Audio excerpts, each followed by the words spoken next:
you, Advocate.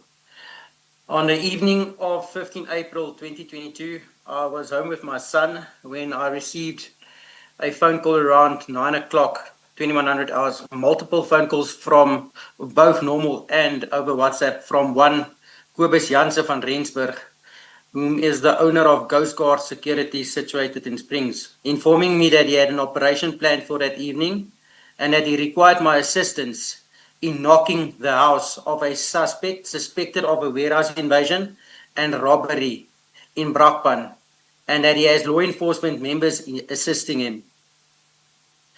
Paragraph 3. I informed him that I am unable to assist as I'm looking after my son, as my wife is at hospital with my younger son who was ill. Eventually, I gave in and he forwarded me via WhatsApp a pin location for a meeting up and operational briefing. This location was shared on a WhatsApp group we, the team that was supposed to apprehend the suspect, used for stock recoveries. The pin location provided by Kobus Janse van Rensburg took me to Sally's village in Brakpan, where some SAPS, EMPD, and private security members waited for us. Upon my arrival, I found Jaco Hanekom, a SAPS informer of ill repute, Viandre Pretorius, a person that frequently presents himself as a SAPS member, Constable John Marie Extian from North East Rand Flying Squad, Constable Zander Fritz, Reservist Constable from SAPS Brakpan, with 2 SAPS Brakpan officers unknown to me. Present were also EMPD officers Kershaw Lee Stolz, Aiden McKenzie, Etienne van der Walt from Titan Security, and other members whom I cannot identify. Now, you say after you all arrived at the location to which you were directed, there was a briefing given to you collectively. Can you deal with that briefing? Commissioners, if I may, before the briefing commenced, I did ask Kobus to proceed with me to go and buy cold drinks first before we deploy or brief. When myself and Kobus were alone, as per my statement, we went to the convenience store down the road at a BP in Springs Road. At this stage, I told Kobus I'm uncomfortable with the members present to assist us as they are dangerous. Kobus told me to relax as the intel is solid and that the intel was verified by Jaco Hanekom, which made me more uncomfortable. But we went back to the briefing location at 2nd Road Springs and Sally's Roads. Springs Road, sorry, my apologies, and Sally's Village. The briefing commenced. Apologies, Witness D. Witness D, before you continue, my apologies. Could you try and move closer, either closer to your computer or pull it towards you? Sometimes you are less audible than when you start. I don't know whether it's because you move away. That's much better, thank you. You may continue. You may continue. No, we heard you. But we hear you better now. You may continue. My apologies again, Advocate. Okay. It's quite an honor. Thank you, Witness C. Shortly after arriving, Kobus and Hanekom briefed the teams and we proceeded to the suspect's location in Crocodile Road, Sally's Village in Brakpan. I was alone in my vehicle, a black marked Guardian Security Ford Ranger, and I proceeded to park opposite the property. That was the target property. Present at the premises was the members mentioned, myself and Constable Extian from Highway or Flying Squad, my apologies, and Aiden McKenzie from EMPD. Proceeded to a garage or outside building, outside or just off the main house. And we proceeded to gain entry to an outside room. We found a couple, a male, female, and a baby, infant baby.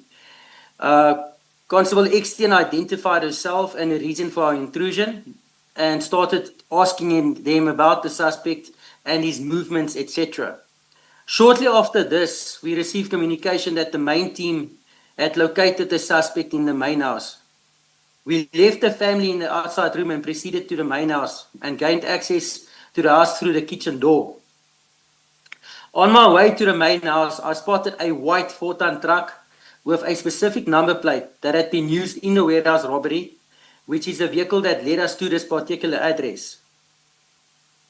As I entered the house from the kitchen door, I found Fritz, that is Zander Fritz, Constable Zander Fritz, Viandre Pretorius, Kershaw Stalls, Aiden McKenzie was with us, obviously, Kobus, and some EMPD officers I cannot identify, Jaco Hanekom, Etienne van der Walt, present, and then the two SAPS, unknown SAPS officers from Brakpan. And a unknown male who was reported to be the suspect. The unknown male, when questioned, admitted that he was involved in the invasion and the robbery of the warehouse. He claimed, however, that all he did was transport of the stolen property.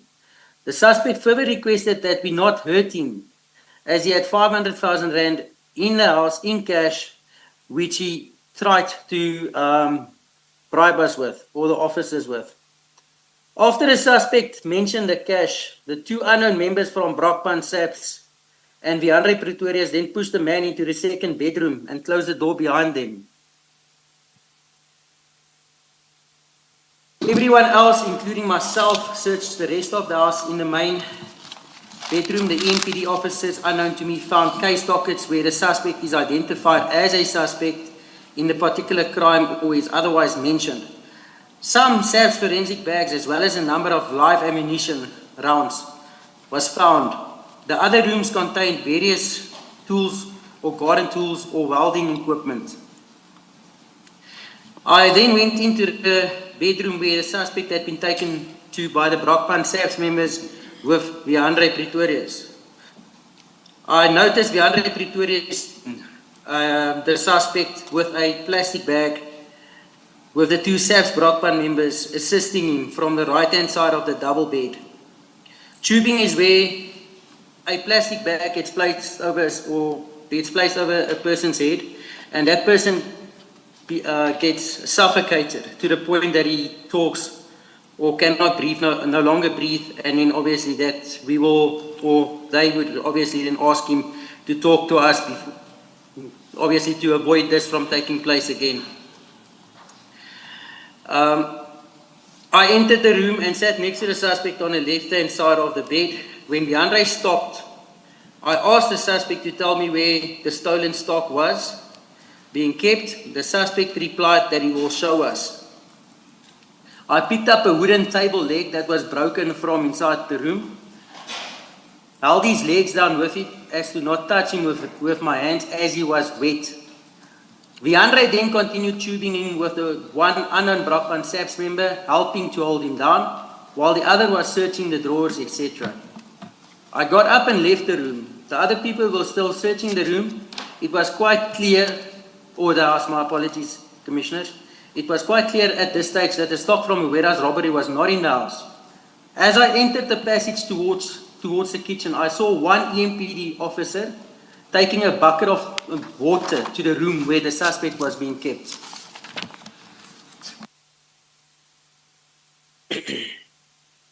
In the kitchen, I found Kershaw stalls searching the cupboards. I walked out of the house and stood on the steps. A short while later, I walked back into the kitchen and found Kershaw on her phone. She ended the call and shouted for everyone to move outside into the yard and went towards the second bedroom.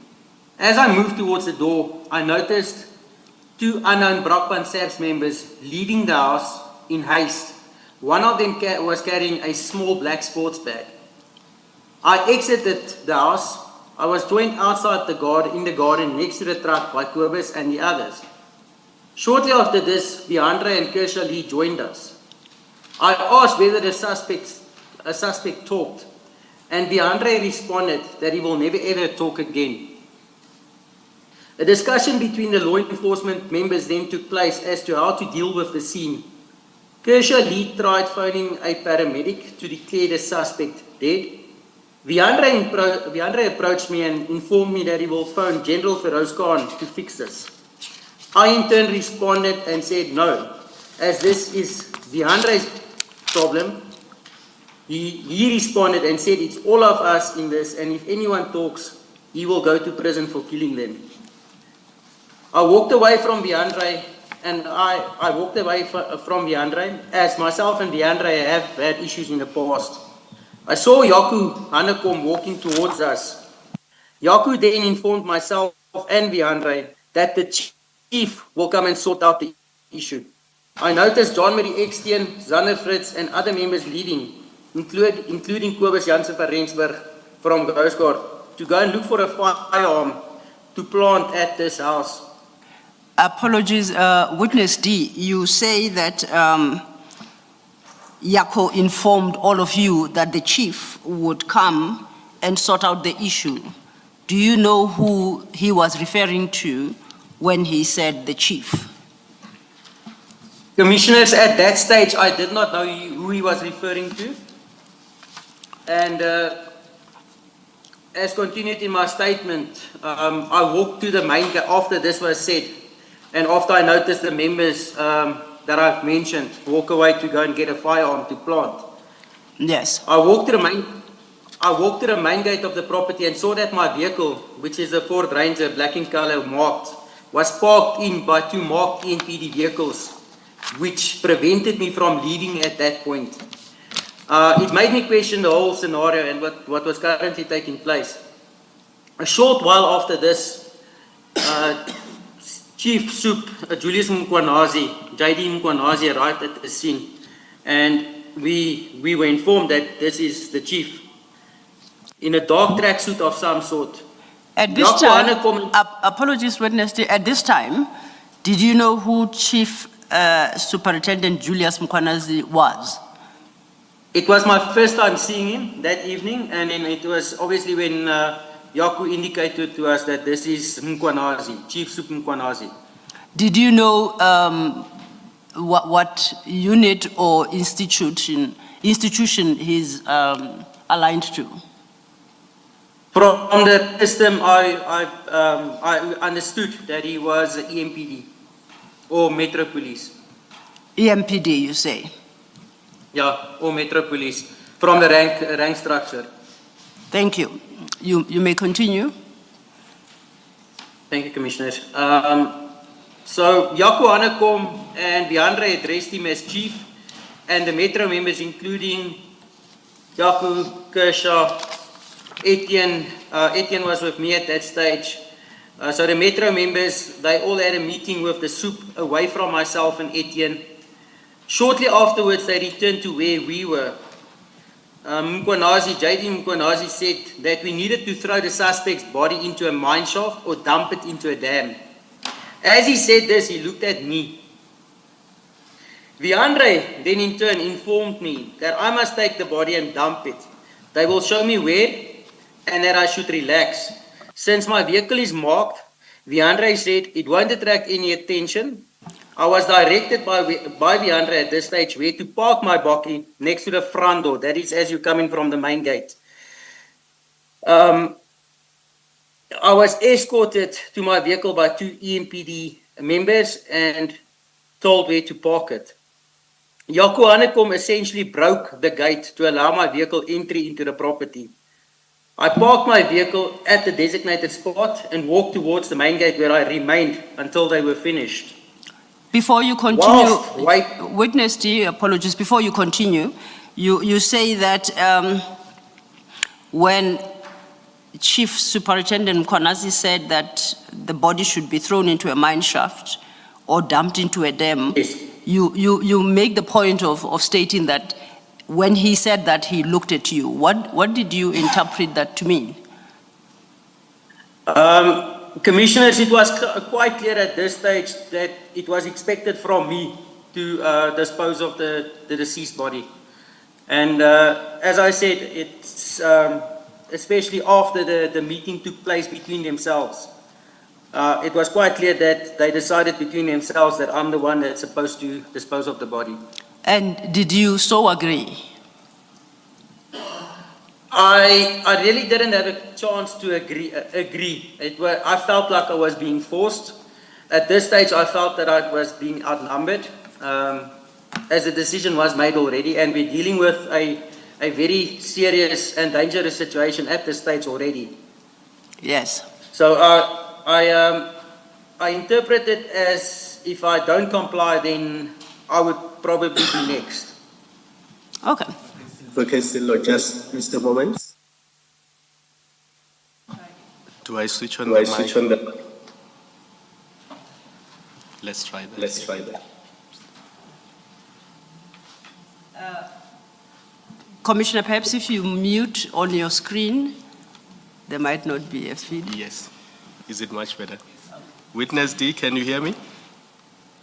I can hear you, Commissioner. Yes. Up to this point, you referred to the other person as the suspect. Now, for the first Yes. time, you are saying it is the deceased. Can you just confirm for the commission how the deceased died, or how did the suspect die? Because up to this point, you were referring to him as the suspect, and you referred to that procedure that was used to torture him. Then you say now for the first time he's the deceased. So just confirm for us how he died. Commissioners, I cannot attest to how the deceased passed away, as I was not present at that stage in the room. And also, we were not, when Viandra and Kershali's stalls came out of the house, we were not informed of how he died.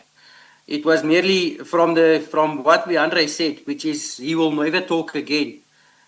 We arrived at the conclusion that, or myself arrived at the conclusion that the deceased is in fact deceased and no more. Witness. You, in paragraph 14 of your statement, you said you found Viandra Pretorius body tubing the suspect, and then you describe body tubing as a process where a plastic bag is pulled over somebody's head and it is fastened around their neck in an effort to get them to talk. So let's just go back to paragraph 14. When you saw the body tubing taking place, can you confirm that the suspect was alive at that stage? Commissioner, I'm at paragraph 14. I can confirm when I left the room, Yes. the deceased was still alive. And then the next time you saw him, we are now later in your statement, he was already dead and you were being given instruction to dispose of the body.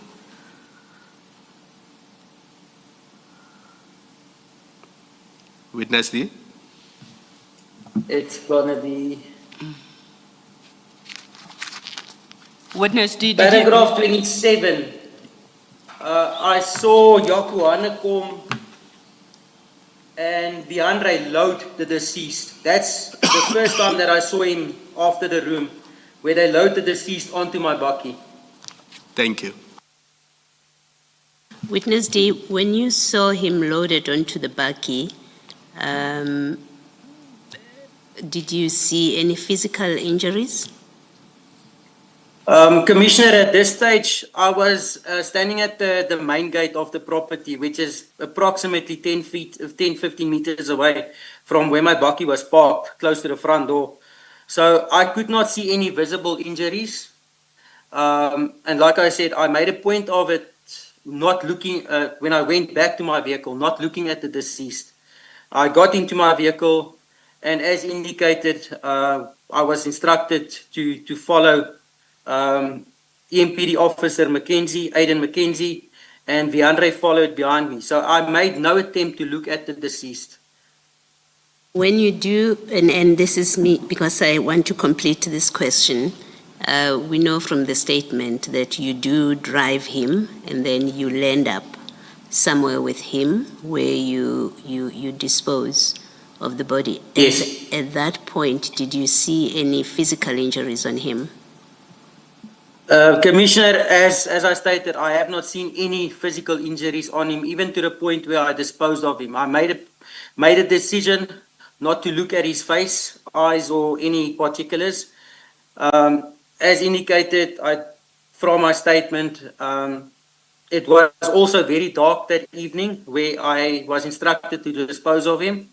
So there was no ambient light, and also I did not have a flashlight or anything with me. So literally just got the deceased by his feet, and I had to lift him over my shoulder, and that I was approximately 2 meters away from the dam, where I placed his feet into the water, because at this stage there was still my movements were still being monitored, and I placed the deceased with his back up towards, it was like the banks of the dam.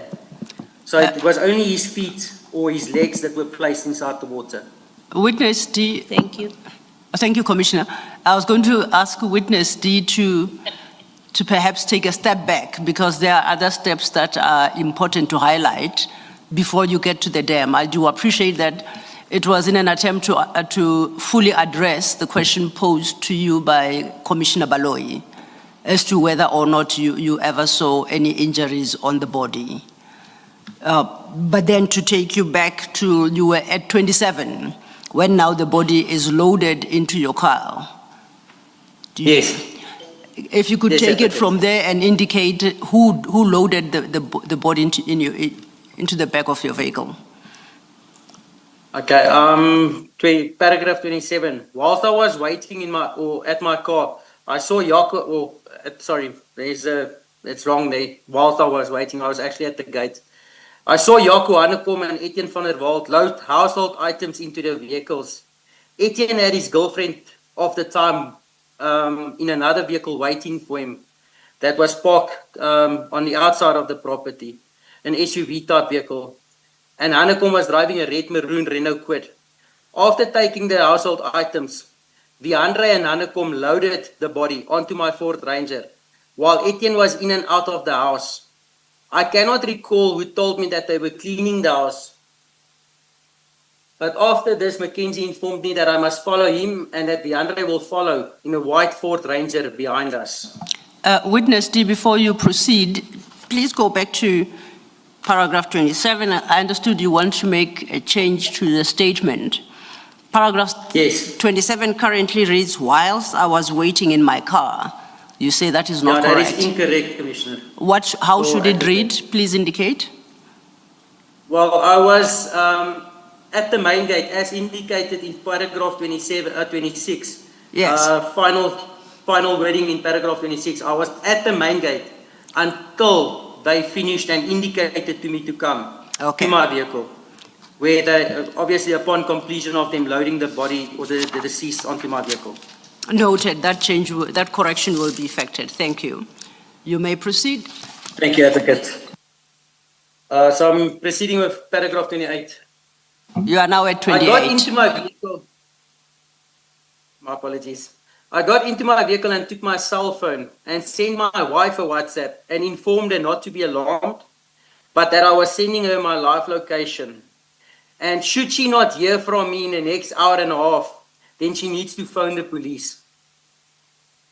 I followed Mackenzie all the way to Spaarwater Pan, just outside Nigel, where Mackenzie instructed me to dump the body of the suspect. I did as instructed and placed the deceased body's legs first into the water and let the rest of the body rest on the banks of the dam. I got back into my vehicle and drove towards the R23. At the R23 and R550 intersection, I received a call from a number I did not recognize. When I answered the call, I realized it was Constable XTN phoning me. She asked me if it's done, to which I replied yes. She said that I will see them on my way home, just before Carnival, the city, and I ended the call.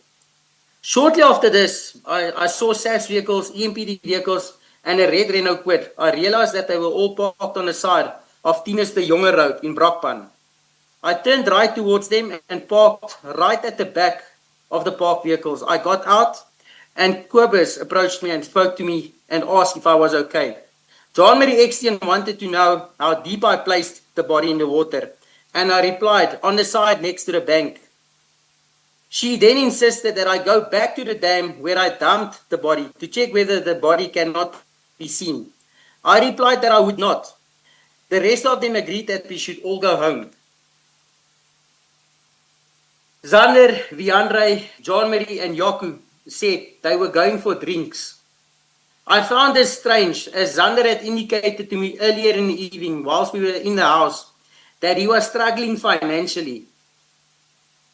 They all said goodbye to each other, and I was the last to drive off, fearing they might shoot at me. I got home the following day already, and burned my clothes and shoes that I was wearing. I informed my wife that I'm safe. I then had a shower. Thereafter, I tried to sleep, which didn't happen as the events from the previous evening kept me up. Around 9 o'clock, around 7 o'clock in the morning, I started receiving phone calls from Kobus Jansen van Rensburg. The last phone call was around 9, where Kobus asked that we should meet at Wimpy, Dalview, which is also in Brakpan. He assured me that I indicated that I didn't want any issues. He assured me that there would be none. We met at the Wimpy, Dalview, close to 10 o'clock already. Kobus inquired about where I had placed the body and what the chances were of anyone finding it. I felt like he was asking on behalf of the others. He asked if I would go and show him where I had dumped the body and if we would go immediately. I explained to him that I did not have someone to look after my son as my wife was still in hospital. And again, Kobus persisted. And at this stage, as I indicated, it felt like he was acting on someone else's behalf, and I started becoming wary of the situation. So myself and Kobus did go to the location. When we got there, we noticed SAPS vehicles, LCRC vehicles unmarked at the location of where the body was dumped.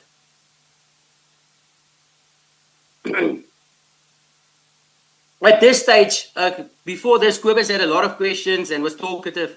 At this stage, this is where Kobus became very quiet, and we turned around and drove towards Wimpy Dalview, where my vehicle was located. I got out of his vehicle and went home. Around 5 o'clock the same day, I was requested to give a team member backup in Apex Benoni at the scene of an armed robbery involving SAPS members. Upon my arrival, I found Constable Extian wearing police pants and boots, armed, but dressed in a private jacket. She asked me if Yaku could drive back with me. I found this strange and asked where Yaku was, and this is Yaku Hanekom, and was told that he was in a marked police vehicle, but I should not say anything. I refused to assist. I spoke to my colleague, and all role players were on scene at this robbery, so I left the scene. Around 8 o'clock the same evening... Apologies, Witness D, before you get to that part. Looking back at your paragraph 37, Yes. after arriving at this Benoni scene, you say you found Constable Extian wearing police pants and boots, armed but dressed in a private jacket. What's written in the statement thereafter is, he asked me if Yaku could drive back with me. I thought when you testified, you read that as she asked me. My question is... She asked me. So Constable Extian is female? Yes. And we should make that correction. Please repeat what you said. There'll be transcription problems. You spoke over each other. Oh, okay. So you confirm that Constable Extian is female, Witness C, Witness D? Advocate, I confirm she is a female. So the current sentence in your paragraph 37 that reads, he asked me if Yaku could drive back with me, ought to read, she asked me if Yaku could drive back to me, because that is in reference to Constable Extian. Correct, Advocate. Thank you. We'll make the correction. You may proceed. Okay, paragraph 38. Around 8 o'clock the same evening, I received a call from a number I did not recognize. When I answered, I realized that it was Constable Extian. When I said hello, John Marie spoke on the phone and reprimanded me. That's John Marie Extian. Reprimanded me for using a name. She then asked if we could meet. I was apprehensive, but realized that I refused to meet with them. They would come after me. So I said we could meet at Rose to Lee in Dalview around 8:30. I then proceeded to Rose to Lee. As I walked in at Rose to Lee, I found Viandre, John Marie Extian, Jaco Hanekom, and Zander Fritz all waiting for me. They indicated that we should talk about the previous night's event and asked me if I knew that the police had found the body. I said I believed they did. This frustrated Viandra and John Marie. I also realized that they were a couple, as they were affectionate towards each other. Jaco indicated that the chief will cover them. This is Chief Julius Mkwanazi. Zander was extremely tense, saying that he cannot go to prison as he has a family that relies on him. I also found Zander Fritz's behavior strange, as he was paying for drinks, despite saying repeatedly that he did not have money. Witness D, if Witness D, my apologies if I may check something with you. At paragraph 39, you state that Jaco indicated that, quote unquote, the chief will cover them. Now you indicate that that was reference to Chief Mkwanazi. Chief Mkwanazi. How did you know that at the time? From the previous night's experience when Jaco referred to the chief as well. Yes. And I did not see, I could not at that stage see any other chief being involved with something or the degree of this. So I did believe it at that stage to be Julius Mkwanazi. So none of them said Chief Mkwanazi or Julius Mkwanazi. You drew your own conclusion that reference to I Chief drew my own conclusion, yes. Was Mr. Mkwanazi. Okay, thank you. Yes. You may proceed then to your paragraph 40. Okay, so Viandra at this stage said that he suspects that between Kobus and myself, one of us will talk to the police. And if that happened, he would deal with us accordingly. I did not reply to that comment. However, I phoned Kobus in front of Viandra, John Marie Extien, and Jaco Hanekom, and told him to come sort his mess in relation to what was taking place. At some stage, Kobus eventually agreed, and he did proceed to meet with me. Kobus eventually came to Rosalie but did not enter. He informed me that he was outside. I walked out to meet with him as he did not want to enter, as he said he did not want to see them, meaning Viandre, John Marie, Jaco, or Zander. Kobus spoke to me outside the venue. I told him that he needs to sort this thing out because I'm going to the police. Kobus informed me that these guys will kill me if I did, and warned that they are very dangerous. He left shortly after this, and I also left soon after. Roughly 3 days after this, I informed Chris Smith from Track Squad, a company that focuses on vehicle and stock recoveries owned by Etienne van der Walt, about the incident, and said that I wanted to speak to someone about it. After this, sometime after this, the whole group, this is to say the members that were inside the house, came to my office in Parktown and met with my employer and myself, whom I realized knew both Viandre and Kershaw Lee Stalls. It made me uncomfortable as I had informed my employer of the incident the Monday morning after the incident took place, and it felt like he was siding with them. My employer at the time was Mr. George Moraitis, who recorded the whole meeting, including Viandre's reason for placing the body in my company's vehicle. He, however, agreed with them, Zander, Viandre, Kershaw, Etienne, Kobus, and Mackenzie, that I should be examined by means of a polygraph to confirm if I was speaking to the police. A week later, I did the polygraph, 3 hours before my father's funeral. Ms. Laura Moraitis, the wife of Mr. George Moraitis, was the examiner. Paragraph 44. I have submitted various statements to different police officers about the incident, and eventually, after talking to Constable Karlinski from DPCI Toms, he took a statement from me. As far as I can recall, this was around July 2022. There was some movement on the docket in that I was invited for 2 meetings with IPID, where Constable Karlinski took me to meet with the IPID at the Glen Shopping Center, where the initial meeting took place. I cannot remember the exact dates, but I did meet senior IPID members and also gave them a complete statement and even pointed out various scenes. Witness D, if we could stop there for a moment. You say you have submitted various statements to different police officers. Yes. Did you do this at various police stations, or were these police officers you knew privately and you submitted statements to? Advocate, it's officers that I knew from the work that we do. We work with them quite a bit, so it's police officers I trusted. And it was quite clear upon me giving the statement that they saw difficulty in prosecution in terms of the members, in terms of the high-ranking member that was involved. So they did obtain my statement, but in the end it was only Constable Karlinski that assisted me. So you are able, if required to identify these police officers that you made statements to? Yes. By statements, do you mean verbal statements or written statements?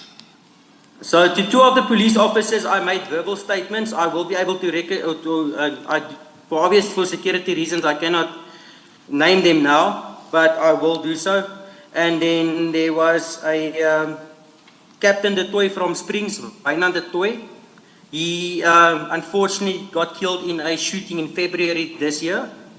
And then there was a warrant officer, Roots, from CI, Crime Intelligence, that I also gave a verbal statement to. Now, did any one of them say to you after you had related the story to them, presumably in the same terms that you are relating it to the Commission today, did any one of them respond in a particular way and say anything to you, and if so, what? They also indicated to me that this group is very dangerous. They also indicated to me that they will try and see where they can go with this statement, because at this stage, most of the community, which is to say police and private sector, knew of the incident. Most of the community knew who was involved with the incident, to a point that even going into a public place, I would meet or see a police officer. He would ask me, what's happening with the case? Are you okay? So a lot of people knew about what had transpired. But I feel, and the idea that I got, or the impression that I got from most of the engagements, is that the individuals were too scared to actually run with the docket. In terms of opening a docket, there was already a docket opened. So my statement would have been an add-on, an annexure on the docket. But a lot of these police officers didn't want to entertain that because of safety reasons. You say there was already a docket opened. Do you know by who, which police station, and if possible, the case number? Advocate, I cannot supply you with a case number. I know that there was LCRC the day after the incident. LCRC was on scene. So there would have been a docket that was opened. That's from my experience. So just on the fact that there was already crime scene management at the scene, I knew that the docket was opened. Okay. Witness, Yes, Commissioner. these statements that you gave, did I hear you correctly that you mentioned a Dutoit? Did you give him a written statement? I did give Captain De Toy a written statement. At this stage, what had transpired is after he took my statement, Captain De Toy actually started investigating the grouping we mentioned in terms of hijackings, in terms of truck hijackings, blue light hijackings, and stock recoveries. And So I cannot give you any indication as to where that statement ended up. But shortly after, I do know that Captain De Toy and Constable Karlinski spoke. And then I obviously, sometime after that, I did submit a final statement to Constable Karlinski, which I believe is attached to the docket that's currently carried by IPIT. And these other police officers, I think you said Roots and two others that you can't name, those statements which were not written, were they made formally, as in you went to a police station, or you were just chatting to them in a social context? Police stations, in terms of various applications, being in the security industry, there's certain paperwork that we need for, or functions that we need from the police in terms of fingerprints and that. So I did sit with one of the police officers at his office in Boksburg, where we discussed it, and I explained to him verbally what transpired that evening, and he said he'll get back to me. He is no longer a police officer. Warrant Officer Roots from CI, I did speak to him. I furnished him with a verbal statement, and when I spoke to him was actually the day of a copper recovery in Dalmas, which Commissioner Spies alluded to or spoke of, where EMPD members tried to recover a load of copper, where Etienne van der Walt and Chris Smith was present as well. So myself and Warrant Officer Roots followed up information with Kobus Jansen van Rensburg from Coast Guard. And on the way there, that's where I spoke to Warrant Officer Roots in terms of what had transpired in Spaarwater or in Sally's village. And then we did the recovery on the copper. We got LCRC out. And that's obviously when Kershaw, Lee, and Mackenzie came to a crime scene, wanting to take the crime scene over in terms of managing it, in terms of getting their role players. And we prevented them from taking the crime scene. Captain Hartley of Dalmas assisted us in the crime scene. She actually opened the docket for us. And the recovered copper was submitted back to the client or the complainant through a Form 299. All right, thank you. Thank you, Witness D.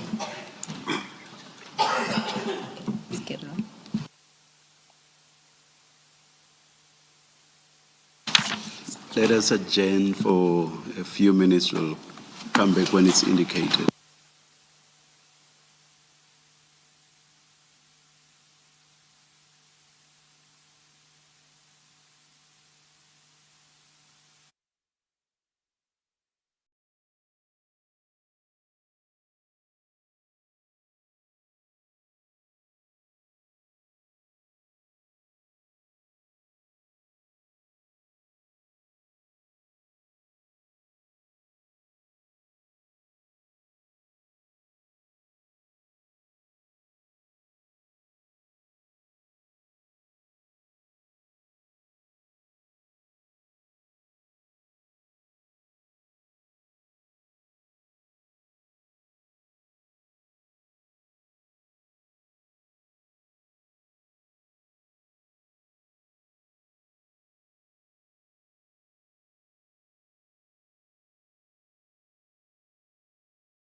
Thank you, Chair.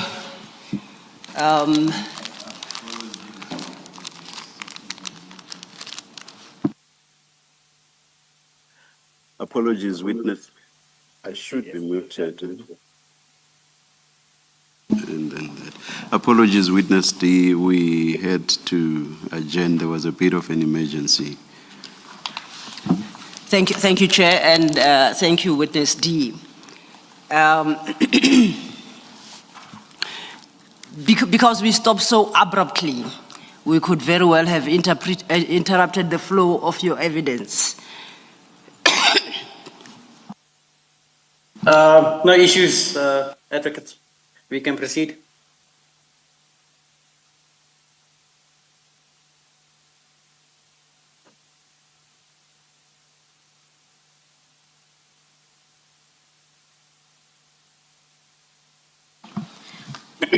Chairperson, perhaps I'll ask Witness D to continue in their statement. Yes. Okay. Thank you. Yes, Witness D, can I ask you to pick up where you were, just at paragraph 45, please? Thank you, Advocate.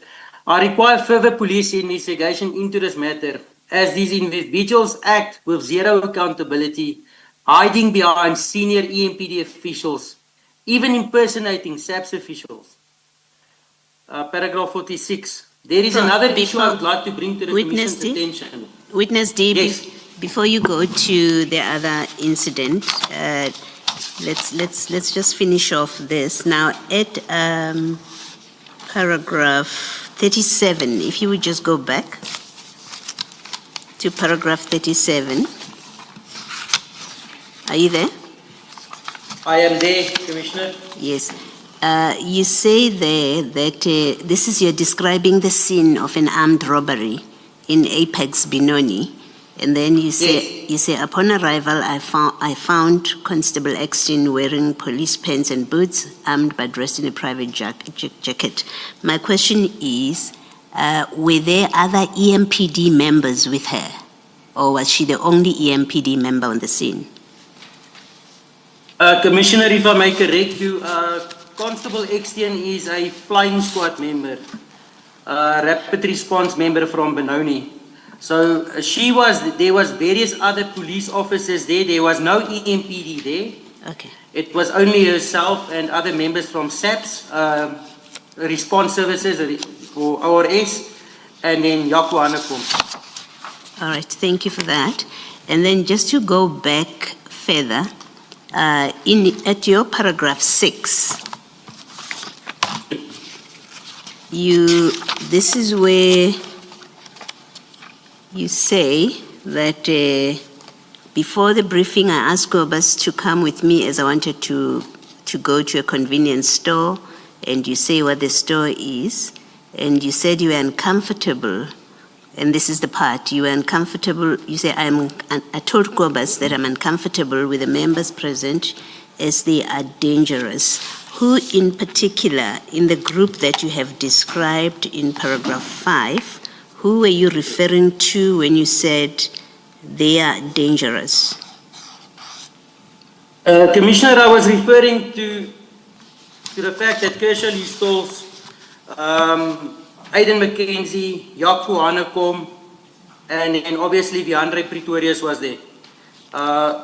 As indicated, myself and Viandre, at any stage, we've not had a good relationship, and they are dangerous. You hear stories, I cannot speculate on hearsay, but things also make sense when you are in line of business, which is to say private security, and things make sense.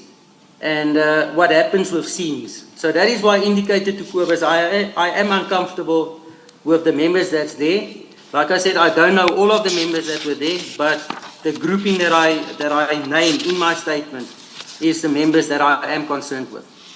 So when you say they are dangerous, it's not because you have seen them do anything, it's because of what you've heard about them.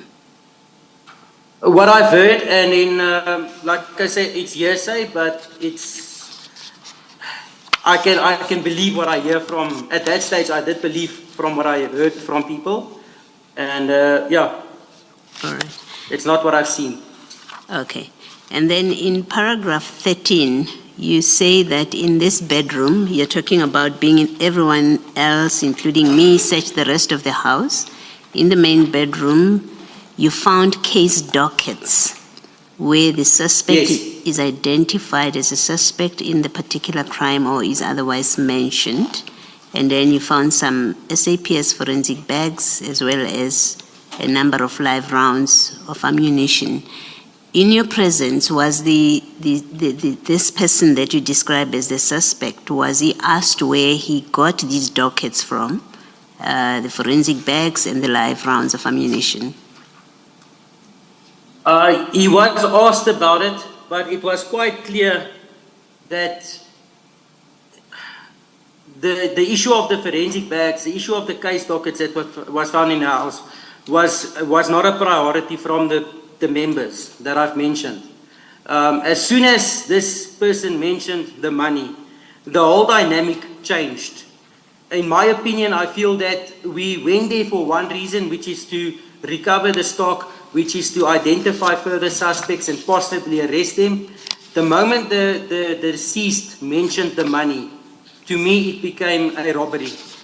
To me it became where the goalpost changed now, and the objective was to get the money, and no longer why we went there in the first place for. Yes. And then so you don't know what happened. Were they left there? Do you know what happened to the dockets? Commissioner, as I indicated later on in my statement, Etienne, Yaku and Viandre cleaned the scene. So I don't know if it was removed. I cannot speculate to that. Yes. And then in paragraph 21, you say Viandre approached me and informed me that he will phone General Feroz Khan to fix this. Did you know Viandre to have a relationship or to be familiar? In fact, let me use the word familiar.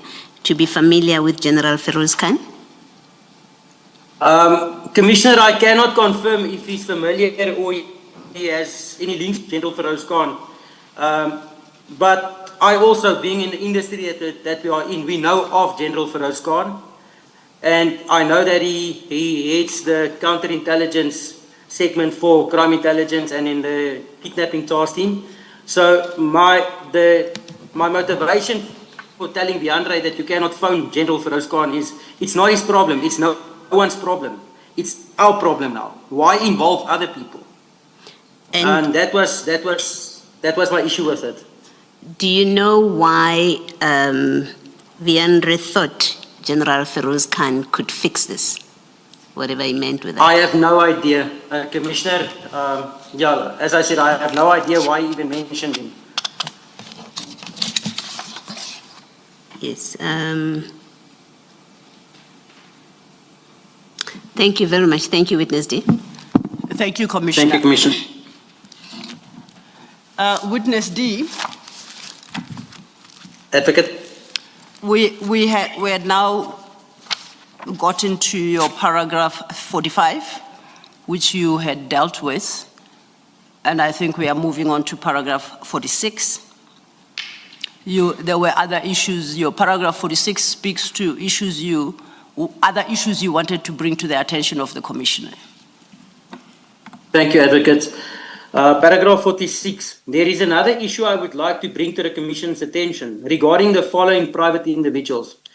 Jaco Hanekom, Chris Smith from Track Squad, and Etienne van der Walt, who owns Track Squad as well as Titan Security. All at some stage had appointment letters from EMPD stating that they form part of a EMPD truck hijacking task team. These letters were signed by Julius Mkwanazi. They personally participated in operations where recovered or stolen copper, stolen cobalt, stolen chain store products was recovered, where it's always the team indicated, which is Kershali Stolz, Mackenzie, Etienne van der Walt, Chris Smith, Jaco Hannekom. At the later stage, Zander Fritz joined up with them. At some stage, even myself, in the beginning, participated in operations where stock was recovered. Only to realize that, and this is a question that most of us in our fraternity asked, is a truck gets hijacked, blue light hijacking, a week, 2 weeks later, there is an amount mentioned to the owner or the client that there's a recovery fee of 600,000 Rand or R1 million in relation to the hijacked goods. Then the stock would be recovered. It would be handed to the client with always a 299 letter from the Metro Police members. At one stage, Chris Smith was having paperwork to say that he's appointed by certain insurance companies to look for the stock, and then stock would be held back until the client pays a recovery fee. So basically extorted. This whole team participated in that. And it was done with Chief Julius Mkwanazi's knowledge. Even to the point that, if I can proceed to point 47 or paragraph 47, this goes on from 46. Witness D, Yes. Apologies. Before you move to paragraph 47, Commissioner Kumalo has a question. Witness D, you refer to letters of appointment that says these three individuals are members of a truck recovery unit. Have you seen these letters? Commissioner, I personally saw the letters, and I will, paragraph 47 deals with that specifically as well, but I did physically see the letters. I was, some time ago, a handset of mine, which is to say a cell phone that contained the evidence, was stolen from our office. So I'm not in possession of that evidence anymore, but I did see the letters. And there's also police officers that saw these letters. Thank you. That is known to me. Witness D, may I follow up on that? You don't have a date or timeline in paragraph 46 regarding when you saw these letters. Do you recall when you would have seen them and under what circumstances? In respect of each of them, you say Jaco Hannekom, Chris Smith, and Etienne van der Walt. Under what circumstances would you have seen their respective letters? And if you can recall, when? Advocate, this was, I would say, from late 2021 to middle 2022, when I removed myself from stock recoveries after the Delmas incident. I removed myself from stock recoveries. I stopped performing them. So between that, in that time frame, this is where I saw the letters. And if I may continue with paragraph 47, it will give you background to 46. Just before that, Witness D, you did not know, quote unquote, Chief Julius Mkwanazi personally. Did you know his signature?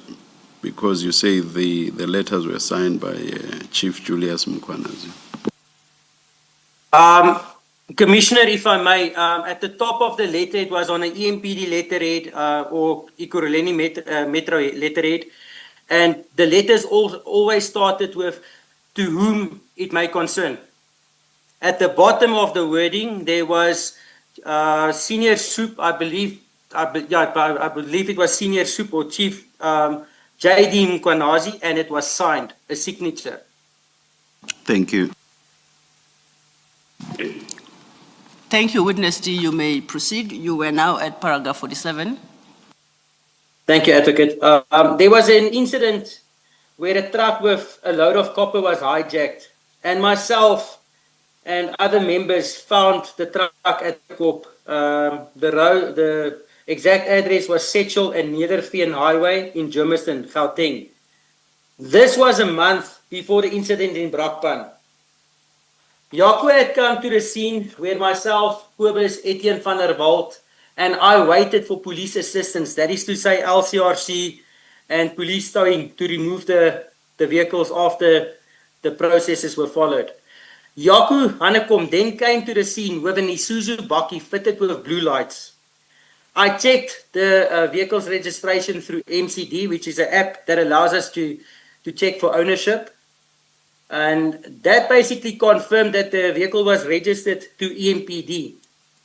When I asked Jaco that after this, why he was driving a state vehicle or a police vehicle, he showed me a letter signed by Chief Mkwanazi saying that he was an EMPD police officer.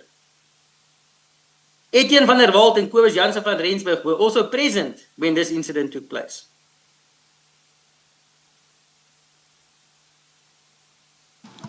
You then conclude with your paragraph 48. Okay. If you could deal with that. I fear this thank group you. and sorry, Advocate. My Please apologies. proceed. Please proceed. Thank you. I fear this group and others like it who are responsible for a host of similar offences and even hijackings or armed robberies using state vehicles and resources. I see that it was not finalised. I fear that left unchecked, it's going to create a massive, massive problem for the rest of society in terms of trust in the police and private security. And what do you believe the Commission could potentially do in that respect? Sorry, Advocate, can you just repeat that? You say that you fear this group and Yes. others like them, and you fear what they are capable of doing to society. My question to you, what do you believe the Commission can do to address your fear or to stop your fear from being realized? Commissioner, at this stage, I am frustrated with the legal process that, especially with this incident and others preceding it and others that may follow it, with the judicial process that's taking place. These offences, these crimes are well documented. The whole world knows of this. But there's no action being taken against these individuals. I mean, my incident where I'm physically involved took place in 2022. It's to a point that I am having to do my own security as well. I'm having to do PERSEC runs, OPSEC runs, just to ensure that myself is safe, my clients are safe, because they might even target your clients. In terms of the community at large, the blue light hijackings, it is continuing. We have people raiding premises without a search warrant, stating they are police officers. In this group, there is civilians that's identifying themselves as police officers, and they just allowed to basically continue this. And I mean, then, yeah, where do we stop as a community? Where do we stop as we're supposed to be a civilized state. We cannot have this. Commissioner Baloy? Yes. Witness, earlier on you said that after the Delmas incident, you removed yourself from stock recovery. What is the Delmas incident, and did it involve any members of law enforcement? Commissioner, the Delmas incident also took place in 2022, shortly after I resigned from Guardian's Security.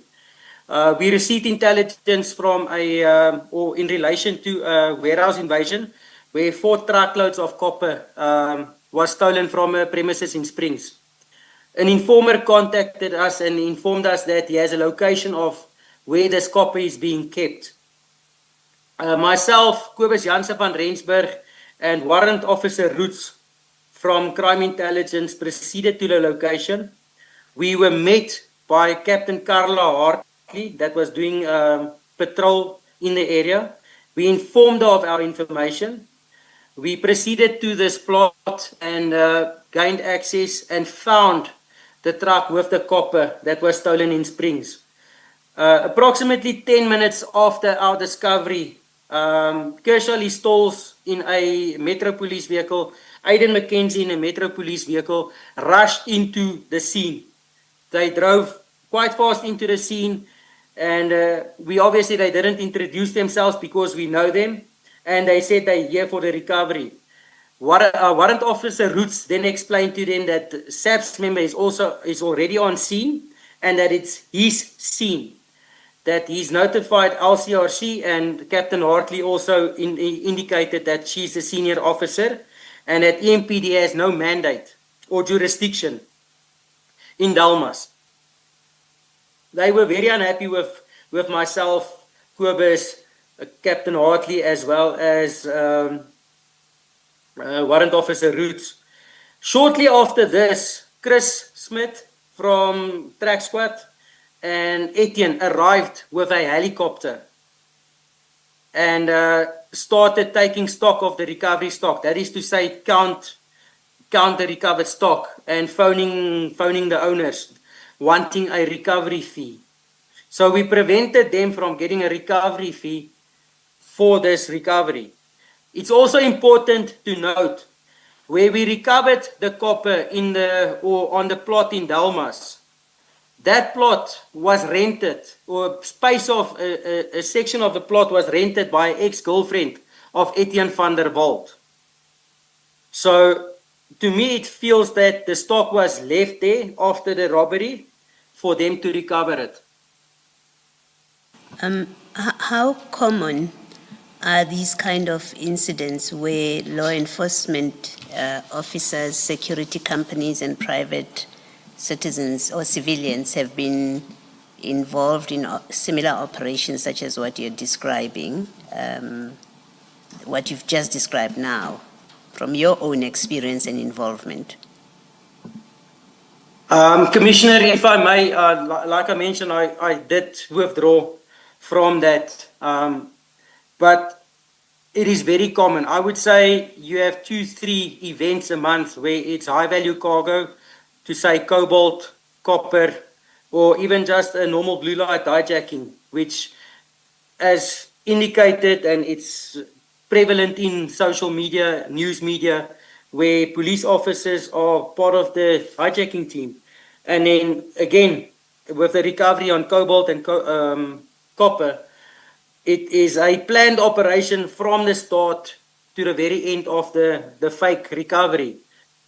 So these individuals that's doing the recoveries, that invoices the clients or the owners of the property, they would know from the start where the copper is going. They would know which vehicle to take. They would know which route to take. This is very prevalent along the N12, not the N12, my apologies, the N1 and then the N3 going past Alberton. So, and in most cases, until a stage, I would say until 6-7 months ago, it was very prevalent that EMPD members were doing the recoveries with individuals such as Etienne and Chris involved. Thank after you. Jaco Hannekom's death. Yes, thank you, Witness D. Just one question from me, Advocate Silo. Witness D, in paragraph 5 of your statement, you describe Jaco Hannekom as an SAPS informer of ill repute. But then in paragraph 47, you say at an incident in Brakpan, he arrived driving an Isuzu Baki fitted with blue lights. And when you asked why he was driving a police vehicle, he showed you a letter signed by Chief Mkwanazi saying he was an EMPD police officer. As far as you know, was Jaco Hannekom an EMPD officer or a private citizen? Commissioner, if I may, Jaco Hannekom was never a police officer. Jaco Hannekom he was a registered police informer. And as indicated, I believe he was involved with these illicit activities. And he was, that evening when I confronted him, he was in fact impersonating a police officer.